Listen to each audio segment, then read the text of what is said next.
Hi, how you doing? My name is Louis Lugo, as you can see. I'm here at Burger King. I came here at 9 o'clock. Right now it's 9:20. I'm over here. Been waiting for 20 minutes for my kid when it was verbally agreed with the grandmother that she would be here at 9 o'clock. I texted the grandmother at 6:30 in the morning, and yet I come here. My kids are not here. We're still waiting. I came in a car, so I don't know what's the problem, what's the issue. My kids are not here.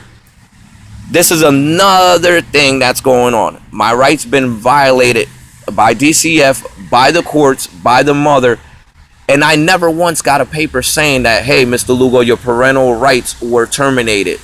Never got a documentation that was ordered by the court or DCF that they could provide to me. It was never. My parental rights are still there, full parental rights. They asked me before I came out of incarceration, Mr. Lugo, complete all your necessary programs, do the parenting class, abide by your probation, complete every deemed program necessary for you to get your kids, full custody of your kids. Well, DCF, I completed all my programs, parenting and all. Last year when I made a referral, you guys did a home visit, it should be in your file, with Cecilia Mello, and a year later, I don't have my kids, even after I completed all the programs and all, prior to them doing the home visit a year ago. So ask yourself, is my rights being violated? Yes, they are, because I know my rights are being violated. But yet the grandmother sends me a text and says that Lori, the DCF social worker currently involved, because I made the referral report, that the mother is around my kids consistently. She lives at the house with the grandmother. Now, let's rewind this. The mother was arrested in 2012 for beating my son to near death. She was arrested. She was charged. They got a slap on the wrist at the end of the day, and they got away with it. Her and the boyfriend. But yet DCF can't explain to me or the courts that they found out who did this to my son. So not only that they cannot explain that to me or give me a clear answer, yet they transfer legal guardianship real quick before giving me my right to the grandmother, with the mother living with the kids. How is that possible? How does this woman come to the media, comes out in the news, Channel 8, comes out on the New Haven Register? How come is it that, ask yourself, how did this happen? How did this happen? Now, why were my kids never returned to me a year ago? Now, fast forward a year, we're still in the same predicament, and DCF is doing nothing about it. But the grandmother texts me saying that Lori, the social worker currently involved in the investigation, stated to her that I only could pick up the kids for 2 hours.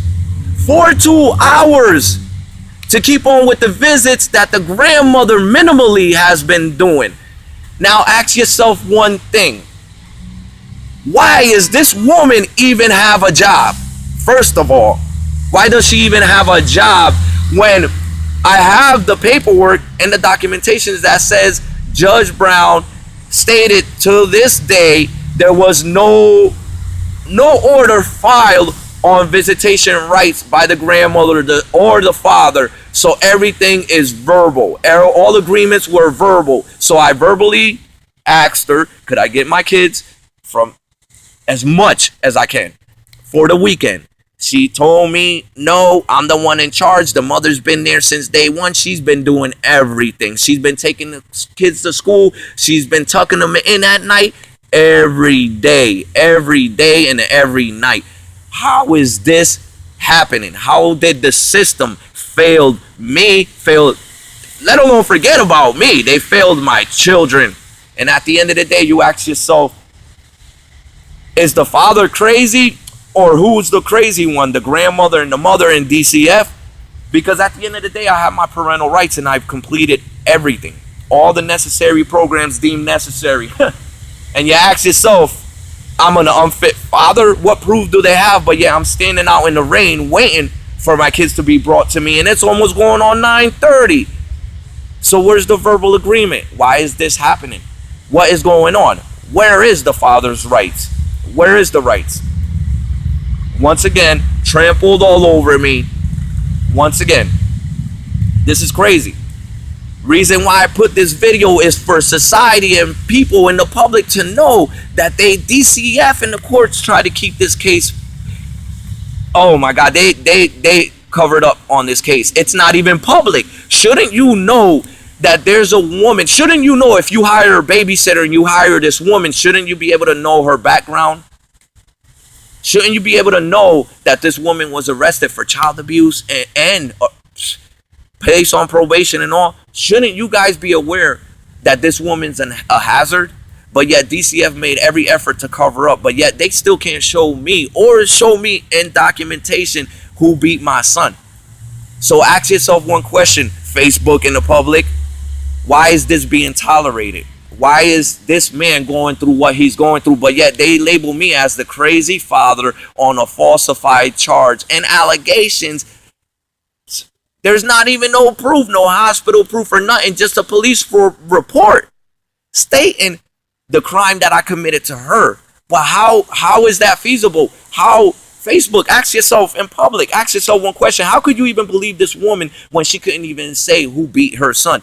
I'm not saying a lie. It's in black and white. It's in black and white, and all I asked these people was to investigate, and look what's happening. All they doing is just trampling over my rights. There's good women out there and there's good men out there. I just got recently married in January. I love my wife. She's been the best thing that has ever happened to me. So like I say, I'm not here to bash women for doing things wrong, and I'm not here to bash men for doing things wrong. But society, wake up, stop beating your kids, stop causing domestic violence, and women and men, at the end of the day, stop filing false reports on each other. If you guys don't have no proof documented, then stop filing police reports, stop filing a whole bunch of baloney. Because at the end of the day, if you don't have no proof to say this person did that, then hey, why is this man being arrested? Why is this man put through the ringer after he's been there? Because if you look at it, Facebook, when they removed me out the picture, my son almost died. So ask yourself, well, why prior, before the father was removed out the picture, why the child was straight, went to all his appointments, nothing ever like this ever happened, but yet once the father is removed, his son almost loses his life and his family is ripped apart. So ask yourself, Facebook, one question. How is this happening? How is society? What went wrong with society? How were you letting this happen? How? How? So am I a crazy father because I'm standing outside in the rain waiting? And look, I'm at Burger King. I mean, come on. I'm at Burger King. Yet still, the grandmother's not here. And I'm here with my wife. I don't know. This is absurd and it's beyond me. So ask yourself one question, Facebook. Why is this happening? Give me your feedback. Everybody welcome. That's why I made this public. It's for us to know. We pay our taxes and we put these people in the positions that they have. And they take that position and they abuse it. I called the liaison, Jim O'Neill, from Connecticut, and all he did was just huff and puff and didn't do nothing. I called the ombudsman on DCF, and all it was nothing but it was to no solution. But the thing about it is, he calls me the next day with a piece of the humble pie and said he's going to investigate. So now, where are my rights? Facebook, let me know what you think. Thank you, and you guys enjoy yourselves. And you just hit me up and say, give me a comment, because any comment that you guys give me, make it positive, because a negative comment is basically saying you agree with what is going on. So all positive feedback, hey, you guys get back at me. Have a good day.